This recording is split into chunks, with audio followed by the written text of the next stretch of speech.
తెలంగాణ కాంగ్రెస్ కీలక నేత Tollywood star producer Bandla Ganesh కుమారుడు హిరేష్ పోలీసులను ఆశ్రయించారు. ఈడీ జప్తులో ఉన్నటువంటి ఇంటిని వాళ్ళని మోసం చేసి విక్రయించే ప్రయత్నం చేశారు అంటూ Heera group chairperson Nowhera Shaikh and ఆమె 10 మంది అనుచరులపై అయితే హైదరాబాద్లోని ఫిలిం నగర్ పోలీస్ స్టేషన్లో ఫిర్యాదు చేశారు. అంతేకాదు 3 కోట్ల వరకు తన వద్ద డబ్బు తీసుకుని ఇప్పుడు ఇల్లు ఖాళీ చేయాలని బెదిరింపులకు దిగుతున్నారంటూ ఫిర్యాదులో పేర్కొనడం జరిగింది. సంజయ్ జాయిన్ అవుతున్నారు ఇన్పుటేటర్. సంజయ్, ఏంటి ఈ కేస్? బండ్ల గణేష్ కుమారుడు దేనిపైన ఫిర్యాదు చేశారు? ఇష్యూ ఏంటి? సౌమ్య, బండ్ల గణేష్ ఆయన వార్తలు ఏదోసారి సంచలనానికి దారి తీస్తుందనడానికి మొన్న జరిగినటువంటి చెక్ బౌన్స్ కావచ్చు, అదేవిధంగా గతంలో జరిగినటువంటి రకరకాల ఇష్యూలకు సంబంధించినటువంటి బండ్ల గణేష్ ఎప్పుడు వార్తల్లోకి ఎక్కే సందర్భం అయితే మనం చాలా సందర్భాల్లో చూసాము. అందులో భాగంగా బండ్ల గణేష్ కుమారుడైనటువంటి ఈరేష్ తనకు సంబంధించినటువంటి అంటే హీరా గోల్డ్ ఎప్పుడైతే ఒక 2017లో హీరా గోల్డ్ 5,000 కోట్లకు సంబంధించినటువంటి కుంభకోణం మనందరికీ తెలిసిన విషయమే. ఆ హీరా గోల్డ్కు సంబంధించినటువంటి ఆస్తులను అన్నిటినీ ఇప్పటికే ఎన్ఫోర్స్మెంట్ డైరెక్టరేట్ ఈడీ దర్యాప్తు చేస్తుంది. ఈడీ వీటన్నిటిని దర్యాప్తు చేసుకుంది. ఈడీ అంటే హీరా గోల్డ్కు సంబంధించినటువంటి ఆస్తులను అన్నిటినీ 5,000 కోట్ల కుంభకోణంలో ఎవరెవరు పాల్గొన్నారు అనే అంశం ఒకటైతే, హీరా గోల్డ్లో ఉన్నటువంటి ఆస్తులని ఇక్కడ ఉన్నటువంటి ఈ చైర్పర్సన్గా ఉన్నటువంటి నౌహీరా షేక్ అనే ఆవిడ ఈ యొక్క ఈడీ స్వాధీనం చేసుకున్నటువంటి ఆస్తులని ఆమె అమ్మే ప్రయత్నం చేశారు. మా తాన 3 కోట్ల రూపాయలు తీసుకొని ఒక ఇంటిని మాకు బలవంతంగా అమ్మే ప్రయత్నం చేశారు అనేసి బండ్ల గణేష్ కుమారుడు ఈరేష్ అది ఫిలిం నగర్ పోలీసులకు కంప్లైంట్ చేయడం జరిగింది. ఈ 3 కోట్లు తీసుకున్న తర్వాత ఇంటిని ఖాళీ చేయాలి, ఖాళీ చేయకపోతే దాడులు జరుగుతాయనేసి ఈరేష్ను ఈ రౌడీ గ్యాంగ్ వీళ్ళని బెదిరింపులకు పాల్పడ్డారు అనేసి ఆయన ఫిలిం నగర్లో ఉన్నటువంటి పోలీస్ స్టేషన్కి వచ్చేసి ఫిర్యాదు చేయడం జరిగింది. గతంలో ఈ 3 కోట్లకు సంబంధించినటువంటి అంశం తేలిన తర్వాత ఈ ఇంటిని ఖాళీ చేస్తామనేసి వాళ్ళకి అల్టిమేట్ కూడా జారీ చేయడం జరిగింది.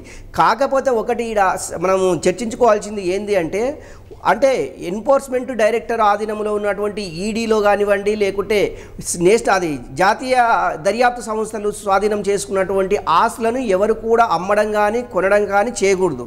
కాకపోతే నౌహీరా షేక్ ఈడ చాలా ఇప్పటి వరకు ఓన్లీ ఈరేష్కే కాదు చాలా మందికి ఇలాంటి ఆస్తులని ఆమె అమ్మి డబ్బు పోగు చేసుకున్నదనేసి ఒక చర్చ అయితే జరుగుతుంది. ఇప్పటికే ఈమె పైన ఫిలిం నగర్ పోలీస్ స్టేషన్లో ఇప్పటికీ 2-3 కేసులు ఈమె పైన బుక్ అయినట్లున్నాయి. అదేవిధంగా వివిధ పోలీస్ స్టేషన్లకు సంబంధించినటువంటి పోలీస్ స్టేషన్లో కూడా కేసులు బుక్ అయినట్టు సమాచారం ఉంది. ఒకటి నిజంగా ఈరేష్ ఇలాంటి విషయం తెలిసే ఈ ఇల్లును కొనుగోలు చేశాడా, లేకపోతే నిజంగా బలవంతంగా వీళ్ళు కట్టబెట్టారా అనే అంశం అయితే పోలీసులు తెలుసవచ్చుంది. ఇప్పుడు సంజయ్, ఆధారాలు అయితే డెఫినెట్లీ ఉండుంటాయి కదా. ఇప్పుడు వీళ్ళ ఆరోపణ ఏంటంటే 10 మంది అనుచరులతో ఇంటి వద్దకు వచ్చి ఆమె ఖాళీ చేయాలని ఒత్తిడి చేసింది, బలవంతంగా మీరు వెళ్ళిపోండి, ఇది నా ఆస్తి అని చెప్పినటువంటి పరిస్థితి. ఆ కంప్లైంట్లో కూడా అదే రిజిస్టర్ చేశారు. సో ఇవన్నీ కూడా ఆధారాలు ఉండుంటాయా? బండ్ల గణేష్ కొడుకు దగ్గర ఉండుంటాయా? ఒకటి సౌమ్య, అంటే ఇక్కడ మనకు అందుతున్నటువంటి సమాచారం ఏంది అంటే, ఈ యొక్క నౌహీరా షేక్ అనే వ్యక్తి ఇప్పటికే ఆమె విచారణ ఖైదీ అంటే ఈమె పైన పలు కేసులు నమోదయ్యాయి, ఈమె జైలు జీతం గడిపింది. ఇవన్నీ ఒక దర్యాప్తు చేస్తుంది. ఎందుకంటే ఈ హీరా గోల్డ్ కేసులో ఈమె A1గా ఉన్నటువంటి విషయం మనందరికీ తెలిసిన విషయమే. కాకపోతే డబ్బులకు సంబంధించిన విషయము, ఆమె డబ్బుల అవసరానికా లేకపోతే దేనికనే తెలియదు.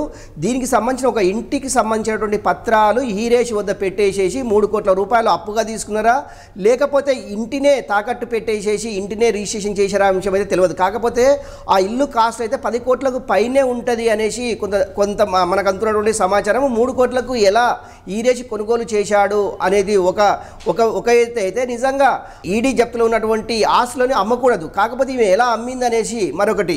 నిజంగా ఇలాంటి కేసులు ఒకవేళ ఇలాంటి ఆస్తులు అమ్మినట్లయితే మరొక కేసు ఈమె పైన కేసులు ఫైల్ అయ్యే అవకాశం ఉంది. ఇలాంటి ఆస్తులను అమ్మడం కానీ కొనడం కానీ, కొన్న వాళ్ళపైన కేసులు అయితే అమ్మిన వాళ్ళపైన కూడా కేసులు అవుతాయి.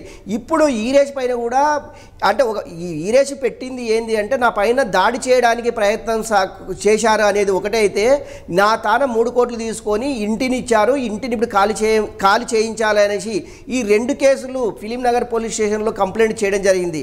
కాకపోతే హీరా షేక్ నవహీరా షేక్ మాత్రం ఈ ఇంటిని ఎలా అమ్మిండ్రు అనేసి ఈడీకి తెలిస్తే మరొక కేసు ఫైల్ అయ్యే అవకాశం ఉంది అనే ఉద్దేశంతో ముందస్తు సమాచారంతో ఈమె ఇంటిని ఖాళీ చేసేసి వాళ్ళకు అప్పచెప్పే అవకాశం అయితే ఉంది. నిజంగా ఈ కేసు ఎటువైపు దారి తీస్తారనేసి పోలీసులు మరికొన్ని గంటల్లో కావచ్చు మరికొన్ని రోజుల్లో ఒక దర్యాప్తు వేగవంతం చేసేసి ఇందులో ఎవరెవరు ఇన్వాల్వ్మెంట్ ఉంది, నిజంగా నవహీరా షేక్ అనే ఆవిడ నిజంగా అమ్మిందా, అమ్మితే ఎలా అమ్మింది, వీటన్నిటి ఎవిడెన్స్ సంబంధించినటువంటి పోలీసులు వెతుకులాట ప్రారంభించారని చెప్పుకోవచ్చు. సౌమ్య, ఆల్రైట్ సంజయ్, మొత్తం మీద అది హీరా గోల్డ్ కుంభకోణం ఏదైతే జరిగిందో 5,000 కోట్లకు సంబంధించి మనీ లాండరింగ్ కేసులో ఈడీ దర్యాప్తు చేస్తున్న విషయం మనందరికీ తెలిసిందే. సో ఈ క్రమంలోనే నవహీరాకు చెందినటువంటి భూముల్ని కానీ ఆస్తులను కానీ ఈడీ ఆల్రెడీ స్వాధీనం చేసుకుంది. అయితే ఈడీ జప్తులో ఉన్నటువంటి ఇంటికి బండ్ల హీరేష్ను విక్రయించి అసలు విషయం ఇప్పుడు బయటపడింది కాబట్టి బెదిరింపులకు దిగుతున్నారు అనేటువంటిది కంప్లైంట్. మరి పోలీసులు దీనిపైన దర్యాప్తు చేసి మరి ఈ తప్పు ఎవరి వైపు ఉంది ఏంటి అండ్ ఎట్లాంటి కేసెస్ నమోదు కాబోతున్నాయి అండ్ ప్రశ్నల వర్షం ఎటువైపు నుంచి కురవబోతోంది అనేది కూడా we should wait and see. But Bandla Ganesh ఎప్పుడూ వార్తల్లోనే ఉంటూ ఉంటారు. ఏదో ఒకటి ఆయన కామెంట్ చేయడమో లేకపోతే ఇట్లాంటి ఏదైనా కాంట్రవర్సీకి సంబంధించిన కంప్లైంట్స్ ఆయన మీద రావడమో ఆయన వేరే వాళ్ళ మీద చేయడమో ఇదైతే కంటిన్యూషన్ ప్రాసెస్గానైతే జరుగుతూ ఉంటుంది. బట్ చూడాలి ఈ కేసులో మరి ఏం జరుగుతుంది అనేసి.